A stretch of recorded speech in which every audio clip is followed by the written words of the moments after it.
Salut et bienvenue dans cette nouvelle vidéo et dans ce nouvel épisode sur mon podcast CM au sommet. Je suis hyper content de te retrouver. Aujourd'hui, on va parler d'un sujet qui est un peu inquiétant pour les CM, c'est le fait d'attirer des community managers sur ces réseaux sociaux quand on fait des posts. Ça touche énormément de monde. Alors, dans mon réseau notamment, j'en parlais encore sur LinkedIn récemment.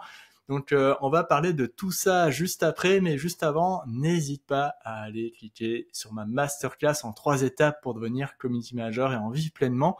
C'est une masterclass qui est en lien sous la description de cette vidéo ou de l'épisode dans laquelle j'explique comment je suis devenu CM et comment j'ai commencé à en vivre pleinement depuis 2019 en appliquant 3 grands principes que j'aborde sur ma chaîne YouTube en général, dans toutes les vidéos et dans mon podcast CM au sommet. En cliquant sur cette masterclass, tu vas aussi rejoindre plus de 850 CM qui sont abonnés à ma newsletter et qui reçoivent chaque semaine un mail de conseils sur leur activité, les actualités des CM, etc. Voilà, c'est parti. Alors moi, je voulais te montrer dans cette vidéo, je voulais partager mon écran pour te montrer de quoi je parle. Mais avant ça, je vais quand même te dire un peu de quoi ce sujet retourne. Alors, cette vidéo s'appelle, tu vois, arrête d'attirer les autres community managers. C'est pour moi la plus grosse erreur que la plupart des CM commettent sur les réseaux. Je t'explique pourquoi c'est une erreur, parce que j'ai eu pas mal de retours me disant mais en fait ça montre mon expertise quand je publie des contenus parlant des actualités du digital, des outils que j'utilise, etc. Oui, je comprends ce point de vue, mais ce type de publication attire malheureusement pas vraiment les prospects des entreprises. Ce type de publication attire les communicants, les créatifs débutants, les personnes qui se lancent en community management. Ce sont elles qui vont vraiment être intéressées par ces contenus. Et le problème, c'est que créer du contenu sur les réseaux sociaux, pour les solopreneurs, les freelances, c'est extrêmement difficile. Ça prend beaucoup de temps, c'est chronophage, c'est énergivore, même pour des CM qui sont censés savoir le faire, tu vois. Et ça, pour moi, c'est un des plus gros points noirs, en fait, de notre activité, parce qu'on est censé, en plus de tout gérer, tu vois, l'administratif, l'aspect commercial, les clients, etc., on est censé, en plus, gérer notre communication et le faire plutôt bien, parce que il y a une espèce d'attente des clients qui se disent ok, si ce CM s'occupe pas très bien de son compte Instagram ou de son profil LinkedIn, c'est qu'il est pas forcément bon dans ce qu'il fait, tu vois. Et ça, c'est une croyance qui freine beaucoup de CM.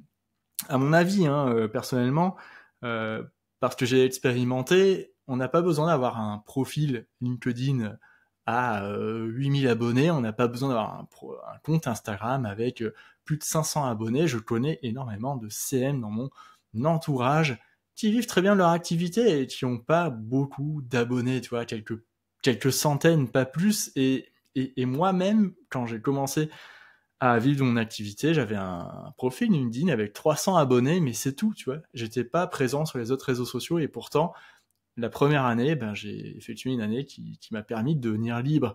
Donc, en fait, ce qui se passe, c'est que cette croyance-là bloque beaucoup de CM et à la fois, en fait, les CM se sentent obligés d'aller sur les réseaux sociaux et poster du contenu, et comme ils n'ont pas d'idée sur quoi poster, ils vont voir ce que les autres font et ont tendance à s'inspirer un peu trop de ce que les autres font. Alors je te montre maintenant un premier truc que j'ai remarqué et qui je trouve est particulièrement gênant si tu veux vivre de ton activité.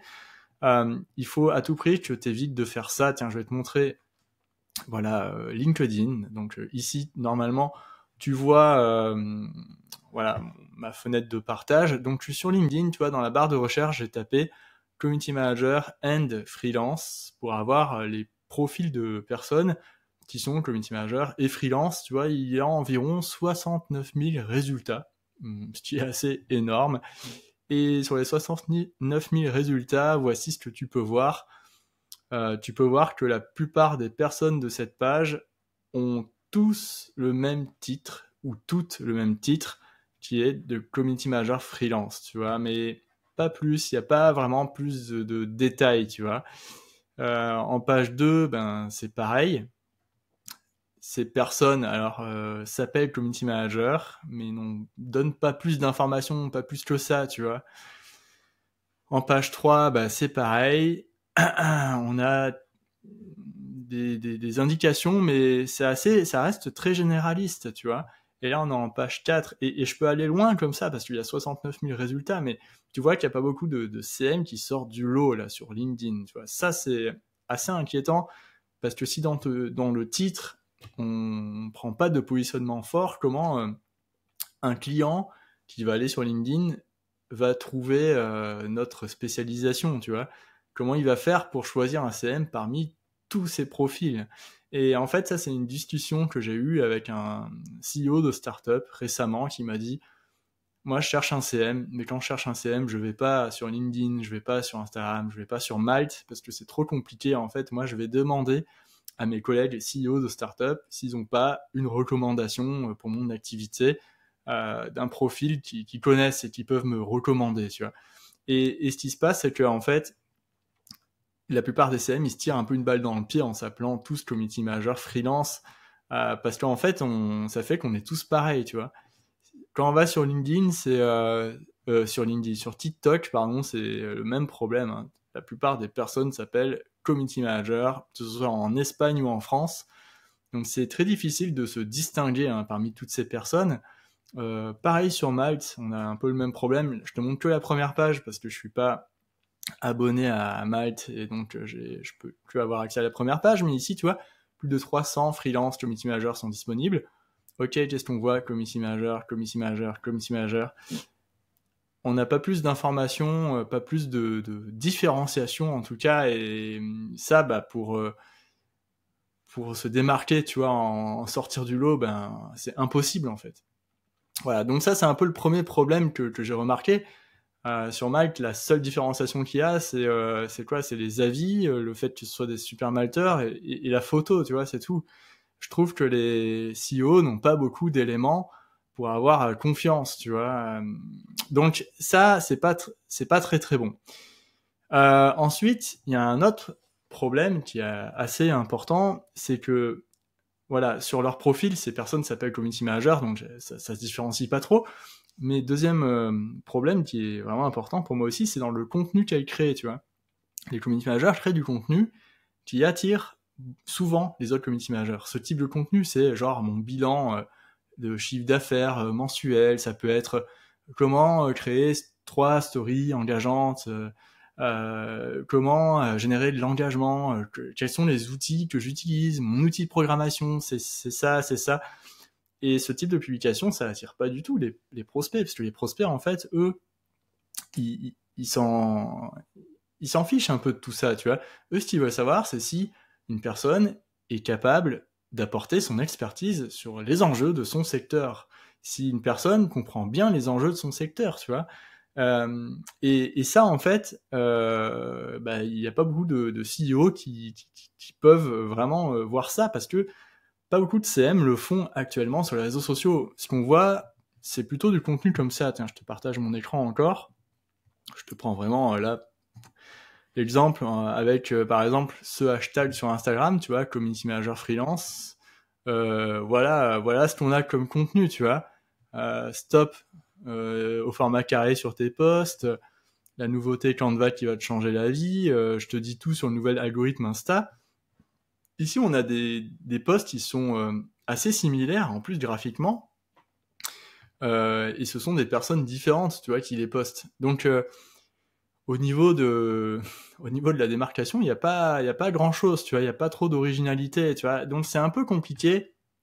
Il faut réfléchir au lieu de faire ça et répéter ces types de posts qui se ressemblent très beaucoup avec l'esthétique Canva qui va avec, à mon avis, un community manager gagnerait beaucoup plus à se démarquer en cessant d'attirer les autres community managers. Mais pour ça, en fait, pour moi, il y a 3 grandes raisons qui font que les CM attirent les autres CM. C'est parce que, à mon avis, il y a une problématique du syndrome de l'imposteur. Tu vois, à mon avis, les CM qui font ça, ils ont un peu le syndrome de l'imposteur. Ils se sentent pas très bien à leur place. ils pensent qu'ils sont pas assez bons pour réussir ou j'en sais rien, tu vois. Il doit y avoir un truc comme ça qui est un peu, qui est une croyance, tu vois. C'est une croyance limitante. Il faut arriver à dépasser ça. Il y a des solutions pour ça. Il faut pas hésiter parfois à aller voir un professionnel, tu vois, parce que des fois on est bloqué, on peut pas s'en sortir tout seul. Une deuxième raison, c'est une absence de positionnement, tout simplement. Quand on n'a pas de positionnement, on peut pas s'adresser à des clients en particulier, tu vois, c'est pas possible. Et une troisième raison, j'en ai pas forcément là, mais à mon avis, il y a plusieurs raisons qui font qu'on attire les autres CM sans faire exprès. Et il faut se questionner, en fait. Il faut se questionner profondément. Quelles sont les raisons pour lesquelles je fais ça, ou comment je pourrais changer ça? Est-ce que ça va vraiment impacter ma vie si je change ça? Voilà. Donc, il faut bien y réfléchir.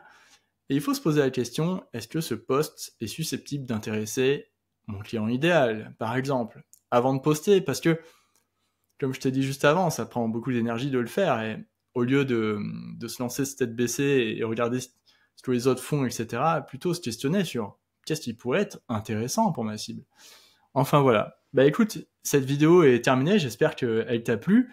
Donc n'hésite pas à commenter dans la partie YouTube si tu veux commenter et apporter ton expérience là-dessus. Moi, ça m'intéresse et je te répondrai sans problème.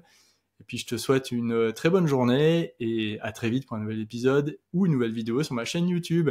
D'ailleurs, n'hésite pas à t'abonner si ce n'est pas encore fait. Merci beaucoup et à bientôt. Salut!